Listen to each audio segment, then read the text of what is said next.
Allez, bim, acte 5. Je me suis réveillé avec un peu de stress, c'est que le début. Tu m'étonnes. Apprendre que la Buse et ses potes sont les auteurs d'un génocide. Faites le mix avec le 13 janvier 2020 et la chloroquine. Info Toto. La police a pour ordre de ne pas intervenir dans les quartiers sensibles. Ben, merci monsieur Gastaner. Ensuite, on a Sibeth, ah ouais, notre bisounours au service des raclures en marche, qui met tout sur le dos à Fillon, parce que depuis 2009, on avait arrêté l'approvisionnement de masques. Comme si on ne pouvait pas en recommander. Les chiffres au niveau de la maladie, c'est un peu du bazar, là, du coco. Et c'est un peu le bazar pour l'instant. Je vous rappelle qu'on est toujours que le 5 depuis le début de ce confinement. Mais le temps viendra si la bête ne nous coupe pas Internet. Ça c'est un peu la Q base. Par contre ce soir, ça c'est Manu, il va nous parler, il va nous dire confinement total. Et voilà, coup de pression du toutou des Rothschild à 20h. Bon Manu, tu descends, on vient te chercher chez toi. Je peux pas, je suis confiné chez moi. Manu, tu descends? Et pourquoi faire? Je sais pas moi, descends. Pourquoi faire? Écoute, on va voir, je sais pas, viens, descends. Ah bon, le virus il est en Russie. Pour l'instant, statistiquement, le nombre de morts est un peu comme en Allemagne, en mode souche 1, et n'est pas statistiquement équivalent avec celui des pizzaiolos, en mode genre, je dirais, souche 2. Du coup, je me pose la question, n'y aurait-il pas plusieurs souches? Comment ça se fait que le coco, il se déplace à la fois dans le chaud et dans le froid, selon les régions, quoi. Et justement, on va aller dans la région de Nice, parce que là-bas, c'est un truc qui est marrant aussi, c'est que le maire de Nice, lui, a eu le droit à un test, celui que normalement on fait qu'au cas grave, et apparemment il se traiterait à la chloroquine, et oui, il revient de Marseille. Bon, pour l'instant, l'inspecteur Gadget, il n'en a pas tout à fait la preuve exacte, mais il a beaucoup de travail, tu sais. Pendant ce confinement, du coup, il y a un peu des jeux qui se font. Du coup, hier soir, on a fait un visio-péro avec le frère à Manana, et on a joué à Le Prénom 2. Celui de Mew, voilà, il m'a bien fait marrer, quoi. Est-ce que la 5G fait partie de l'équation? Je sais pas. De toute façon, c'est un sacré bazar pour l'instant. La rumeur en France est que pendant que nous sommes en mode coucouche panier, il y a l'installation de ces fameuses antennes 5G. Et ceci dit, à Wuhan, on a vu des gens qui tombaient comme des mouches et se mettaient à vibrer comme une truite à la pêche électrique. En tant que titulaire en mon nom légal d'un bac professionnel en électricité, donc titulaire de ce bac. Du coup, j'ai eu l'occasion, comme beaucoup de gens, de toute façon, c'est arrivé, je pense, quasiment à beaucoup de gens, oui. Il m'est arrivé donc de goûter aux méfaits du courant, qui est invisible, inodore, incolore. Et pour en revenir aux antennes 5G, ces fameux gens qui tombaient comme des mouches, là, les vibrations de leur corps étaient similaires à une électrisation ou électrocution. La différence, c'est que l'électrisation, ça veut dire que tu as pris le jus, et l'électrocution, t'es mort, en gros. Dans les deux cas, tu es traversé par du courant. Alors, ce que je me dis, c'est que peut-être qu'ils réglaient le volume des 10 000 antennes 5G. Cette 5G serait aussi capable de créer des sortes de déformations des cellules, permettant à d'autres cellules extérieures qui, ordinairement, ne peuvent pas pénétrer sans cette déformation, et de pouvoir infecter ces mêmes cellules une fois pénétrées.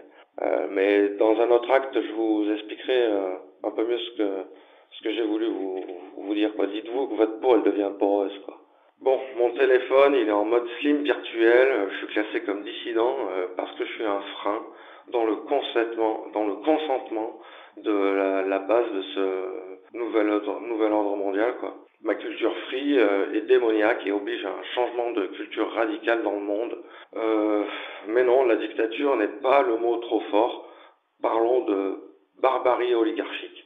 Spéculer avec la loi pour une crise sanitaire, pour asseoir les décisions bien avant celle de la planète que les écolos martelaient, j'aurais préféré que Greenpeace ou Flair cet écoterrorisme et que Mediapart 12, il lave un lièvre, quoi. Bon, on est samedi, je suis en mode messe.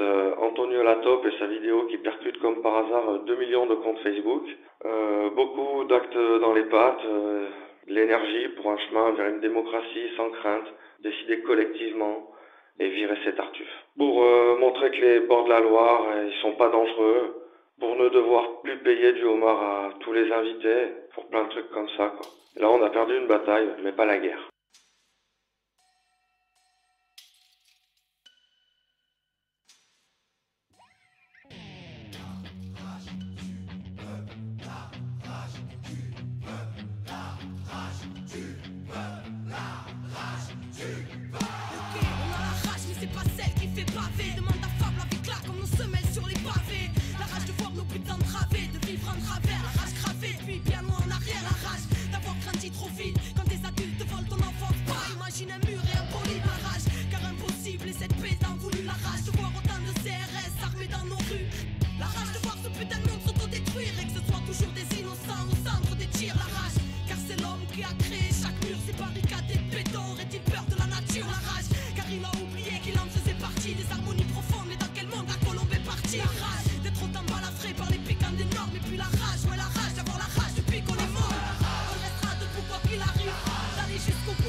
Arrache du peuple, arrache du